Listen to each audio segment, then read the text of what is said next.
Hello बच्चों, let's read the question and the question says discuss the effect of temperature on the resistance of insulators। तो basically इस question को solve करने के लिए समझने के लिए जो कॉन्सेप्ट्स यूज होंगे वो देख लेते हैं हम लोग की कॉन्सेप्ट्स।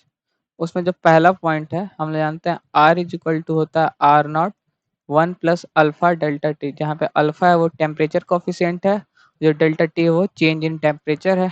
ठीक, अब अगर हम लोग देखें तो और जो दूसरा कॉन्सेप्ट है इसके लिए वो है फॉर इंसुलेटर्स, एक minute, for insulators, for insulators जो अल्फा की वैल्यू होती है वो टेंड करती है जीरो की तरफ, मतलब कि अल्फा की जो वैल्यू होती है वो जीरो की तरफ टेंड करती है। ठीक, अब तो फिर अगर इस क्वेश्चन को अगर हम लोग एक्सप्लेन करें तो हम लोग के पास है R is equal to R naught one plus alpha delta T. अब अगर देखें इसमें अगर हम लोग टेम्परेचर इंक्रीज करें तो अल्फा टेंड कर रहा है जीरो की तरफ, तो ये वैल्यू भी जीरो की तरफ टेंड करेगी।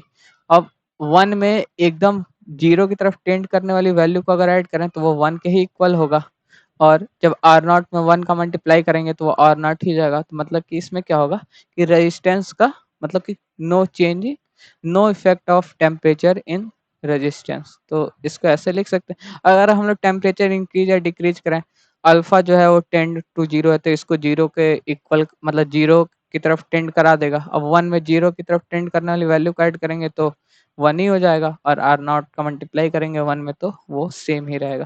तो हम लोग क्या लिख सकते हैं, there is no effect of temperature